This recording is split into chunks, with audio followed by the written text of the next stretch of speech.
क्रूस का चिन्ह पिता पुत्र और पवित्र आत्मा के नाम पर आमीन।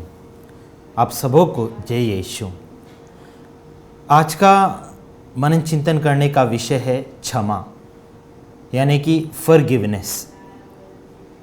हम मत्ती के सुसमाचार अध्याय 6 संख्या 14 में पढ़ते हैं, यदि तुम दूसरों के अपराध क्षमा करोगे तो तुम्हारे स्वर्गीय पिता भी तुम्हें क्षमा करेगा, परंतु यदि तुम एक दूसरे को क्षमा नहीं करोगे तो तुम्हारा पिता भी तुम्हारे अपराध क्षमा नहीं करेगा। हम अक्सर क्या करते हैं कि जब किसी से गुस्सा हो जाते हैं, लड़ाई करते हैं, तो हम उसके प्रति भेदभाव रखना शुरू कर देते हैं। हम उसे क्षमा प्रदान नहीं करते हैं, और जब हम उसे क्षमा प्रदान नहीं करते हैं तो क्या होता है, तो हमारे बीच में मनमुटाव हो जाता है। हम एक दूसरे से बात करनी छोड़ देते हैं, और वही मन में ईर्ष्या, द्वेष, बदले की भावना और एक दूसरे के प्रति क्रोध करना, ये सब बुराइयां हमारे मन में उमड़ती रहती हैं। लेकिन हम सुसमाचार में देखते हैं, प्रभु यीशु हमसे कहते हैं कि क्षमा करो और तुम्हें भी क्षमा मिल जाएगी। जब हम दूसरों को क्षमा करते हैं तो हमें भी स्वर्गीय पिता क्षमा प्रदान करता है। यदि हम दूसरों को क्षमा नहीं करते हैं तो हमें भी क्षमा नहीं मिलती है। हम मत्ती के सुसमाचार अध्याय 5 में पद संख्या 23 से लेकर 26 तक पढ़ते हैं कि एक भाई अपनी भेंट चढ़ाने के लिए आता है। जब वह वेदी पर आता है तो अपनी भेंट वहीं वेदी के सामने छोड़कर वह चला जाता है। क्यों चला जाता है?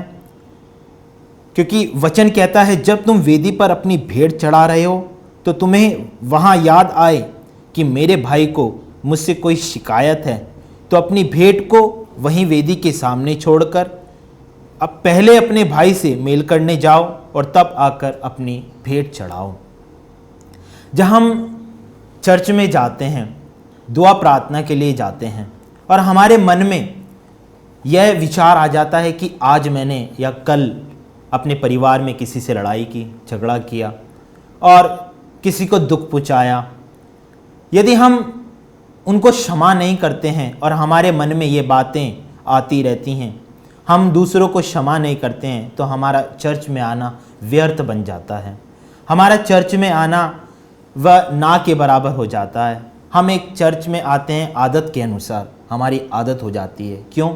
क्योंकि हम ईसाई हैं, हमें चर्च जाना है। चर्च नहीं जाएंगे तो फादर सिस्टर हमें टोकेंगे, दूसरे पड़ोसी हमको बोलेंगे, हमारे दोस्त हमसे कहेंगे आज आपको हमने चर्च में नहीं देखा। इसलिए जब हम चर्च आते हैं तो ये आदत बन जाती है, लेकिन दूसरों को क्षमा करने की हम सोचते हैं, हम यह नहीं कर पाते हैं। हमारे मन में बुराइयां, बदले की भावना, ईर्ष्या वह हमेशा दिल में रहती हैं और हम उनको क्षमा नहीं कर पाते हैं। हमारे लिए सबसे बड़ा उदाहरण क्या हो सकता है? हमारे लिए सबसे बड़ा उदाहरण यीशु मसीह हैं। हम जानते हैं कि यीशु मसीह एक निष्पाप थे। जब वे धरती पर थे तो वे निष्पाप थे, और हम जानते हैं कि उन्होंने हमारे पापों के लिए दुख भोगा। उन्हें कोड़े बरसाए गए, उनके ऊपर उनको थप्पड़ मारा गया, उनको गाली दी गई, उनको भाला मारा गया, और ये सब सहने के बावजूद वो किस लिए कर रहे थे? हमारे पापों के लिए, हमारे पापों को धोने के लिए। और इन सब के बावजूद वे कलवारी पर जाते हैं, क्रूस पर चढ़ाए जाते हैं। जो पाप नहीं करता उसको क्रूस पर चढ़ाया जाता है हमारे पापों के कारण। वह बड़ी दीनता से, वह बड़े श्रद्धापूर्वक इस क्रूस को चूमते हैं। क्यों? हमारे पापों को क्षमा करने के लिए।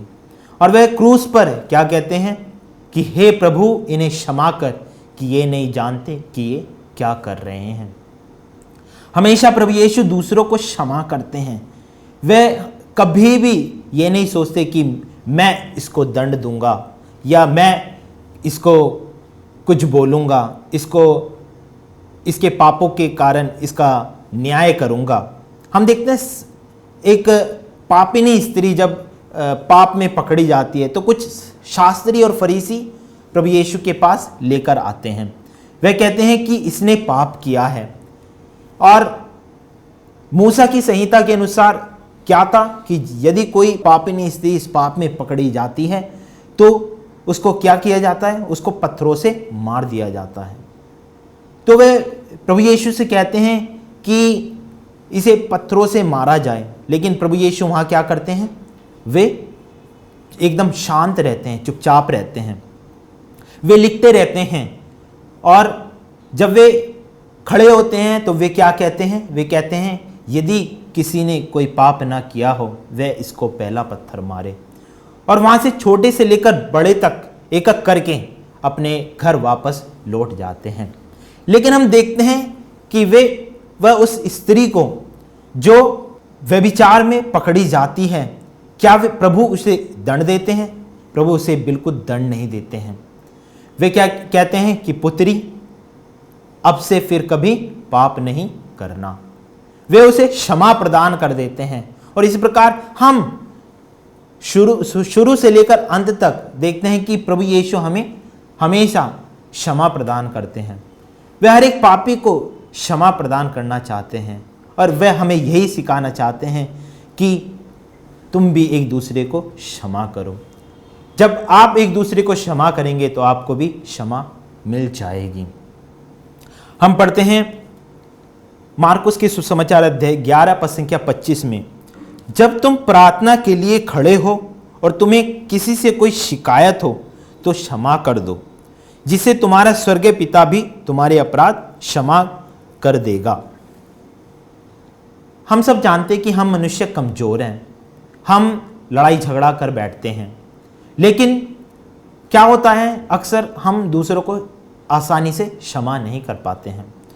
और प्रभु यीशु के वचन हमारे लिए एक बहुत चुनौतीपूर्ण है। आज के इस युग में हम क्षमा करना बहुत, हम सोचते हैं बहुत कठिन है। और ये इसलिए कठिन है क्योंकि यदि हम दूसरों को क्षमा करेंगे तो हमारा जो स्टेटस है, जो हमारा भाव है वह गिर जाता है, वह सोसाइटी में हमारा भाव गिर जाता है और लोग क्या कहते हैं कि यह डर गया। और जब लोग ऐसे हमको बोलते हैं तो हम दूसरों को क्षमा नहीं कर पाते हैं। लेकिन ये सब बुराई की बातें हैं। जब लोग हमसे कहते हैं कि ये डर गया तो ये बुराई की बातें हैं। हमें संसार की कोई भी बातों को अमल नहीं करना चाहिए। संसार में बहुत सारी बातें हैं और बहुत सारी बुराइयां हैं। हमको शैतान हमेशा बुराई की ओर खींचता रहता है, लेकिन हमें प्रभु के वचन पर चलना है कि प्रभु हमसे क्या कर रहे हैं, प्रभु यीशु हमसे क्या बताना चाहते हैं। और हम पढ़ते हैं संत लूकस के सुसमाचार अध्याय 17 पद संख्या 3 और 4 में, यदि तुम्हारा भाई कोई अपराध करता है तो उसे डांटो, और यदि वह पश्चाताप करता है तो उसे क्षमा कर दो।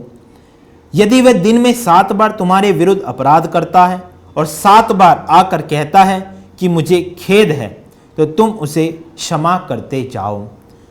कभी कभी क्या होता है हमारे घर में कुछ बेटे बेटियां गलती कर बैठते हैं तो हम गुस्सा हो जाते हैं, लेकिन जब वे हमसे आकर कहते हैं कि पिताजी मैंने ये गलत कर दिया है, मुझे माफ़ कर दो, अब से मैं नहीं करूँगा, तो हमारे प्रभु यीशु क्या बताना चाह रहे हैं हमें? यदि वह अपराध करता है तो उसे डांटो, और यदि वह पश्चाताप करता है तो उसे क्षमा कर दो। तो हमें उस पुत्र या पुत्री को क्षमा कर देना चाहिए। हम उदाहरण के लिए ले लेते हैं कि यदि कोई हमारे सामने चोरी करता है और वह चोर कुछ खाने का सामान चुराता है, तो हम क्या करते हैं, उस चोर को मारने लग जाते हैं। सब के सब लोग इकट्ठा हो जाएंगे और उस चोर को बहुत मारते हैं।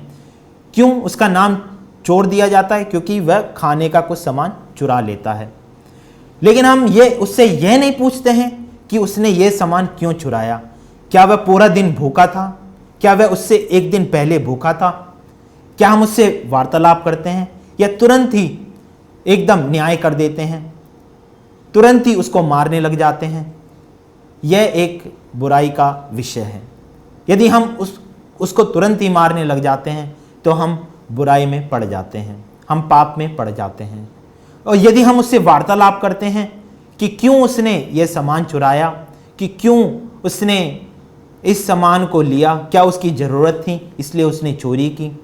चोरी करना पाप है, लेकिन हमें उसको बताना और उसकी देखभाल करना, यह प्रभु यीशु का सिखाया हुआ एक अच्छा तरीका है। जिस प्रकार प्रभु यीशु ने उस पापिनी स्त्री को कहा कि क्या तुमने पाप किया है, अब से फिर कभी पाप नहीं करना। इसलिए हमें ऐसे ही पूरी दुनिया में यदि कुछ गलत होता है तो हमें उसका सोच समझकर उत्तर देना है। क्यों उत्तर देना है? सुसमाचार के साथ उत्तर देना है। जिस प्रकार प्रभु यीशु ने सोच समझकर वचनों के द्वारा दूसरों तक अपनी क्षमा प्रदान की, उसी प्रकार हमें भी वचन के द्वारा दूसरों को क्षमा प्रदान करना है। हम कभी कभी क्या देखते हैं कि परिवार में 6 सदस्य रहते हैं, माता पिता और 4 बच्चे। जब 6 सदस्य रहते हैं तो कभी कभी एक दूसरों से बात नहीं करते हैं। क्यों बात नहीं करते हैं? क्योंकि कभी कभी हमारे मन में मन मुटाव हो जाता है। छोटी छोटी बातों को लेकर वह छोटी छोटी बात बहुत बढ़ जाती हैं, और जब वे बड़ी हो जाती हैं तो बच्चे बड़े होते जाते हैं तो वे अपने माता पिता के प्रति घृणा करने लगते हैं। जब अपने माता पिता की प्रति घृणा करने लगते हैं तो वे ये इतना सोच विचार कर लेते हैं कि अब मुझे इस परिवार में नहीं रहना, और वे इस परिवार को छोड़कर चले जाते हैं। वे ये नहीं सोच पाते हैं कि पारिवारिक प्रेम क्या है। सबसे पहले माता पिता को अपने बच्चों को प्यार करना चाहिए। चाहे छोटी छोटी गलतियां हैं, छोटी छोटी गलत आदतें हैं, ये हमें क्या करना है? सुधारना है। हमें उनको स्वीकारना है और उनको सुधार कर उन्हें बताना है कि ये गलतियां हमें नहीं करनी चाहिए। जब हम अपने परिवार में क्षमा प्रदान करेंगे तो हम अपने पड़ोसियों को क्षमा प्रदान करेंगे। जब हम अपने पड़ोसियों को क्षमा प्रदान करेंगे तो हम अपने समाज में दूसरों को क्षमा प्रदान करेंगे। और जब हमारे समाज में एक दूसरे के प्रति लोग एक दूसरे को समझेंगे और एक दूसरे को क्षमा प्रदान करेंगे, और क्षमा का प्रदान करने का दूसरा अर्थ क्या है? प्रेम करना, एक दूसरे के प्रति प्रेम करना। संत यूहन्ना के अनुसार अध्याय 13 पद संख्या 34-35 में प्रभु यीशु क्या कहते हैं कि तुम एक दूसरे को प्रेम करो। जब आप एक दूसरे को प्रेम करोगे तो लोग कहेंगे कि ये प्रभु यीशु के शिष्य हैं। तो क्षमा का दूसरा अर्थ है प्रेम करना। जब हम क्षमा करते हैं तो हम दूसरों के प्रति प्रेम दिखाते हैं, स्नेह दिखाते हैं। और जब हम एक दूसरे के प्रति स्नेह दिखाते हैं तो समाज में वह स्नेह वह प्रेम एकजुट रहता है, और हम किसी भी बीमारी में, किसी भी परेशानी में एक दूसरे का साथ देते हैं। तुरंत ही पड़ोसी हमसे कहेंगे, यदि हमारे बीच कुछ हो जाता है कि भाई आपको क्या हुआ, तुरंत ही वे हमारे पास आकर हमारी सहायता करते हैं, हमारी मदद करते हैं। और इसलिए हमें एक दूसरे को क्षमा प्रदान करनी है। और जब वह समाज एक प्रेम में समाज हो जाता है, वह एक दूसरे को प्रेम करने लगता है, उसी प्रकार पूरे समाज एक दूसरे को अपनी ओर आकर्षित करने लगता है। जो समाज से बहिष्कृत लोग हो चुके हैं उनको भी स्वीकार करने लगता है। उसी प्रकार यदि हम एक दूसरे को क्षमा प्रदान करते हैं तो हमें प्यार भी करना है, एक दूसरे को प्रेम भी करना है, जैसे प्रभु यीशु ने प्रेम किया। तो आइए आज विशेष रूप से हम प्रार्थना करें कि प्रभु यीशु हमें वरदान दे, क्षमा करने का वरदान दे। हम क्या करते हैं, कभी कभी निराश हो जाते हैं, परेशान हो जाते हैं, हम गुस्सा हो जाते हैं क्योंकि कुछ चीज़ें हमारे विरुद्ध गलत जाती हैं। तो इसलिए हम निराश हो जाते हैं, गुस्सा हो जाते हैं और क्षमा नहीं कर पाते हैं। प्रभु हमें बल दे, शक्ति दे कि मैं दूसरे को क्षमा कर सकूं और एक दूसरे को प्यार कर सकूं।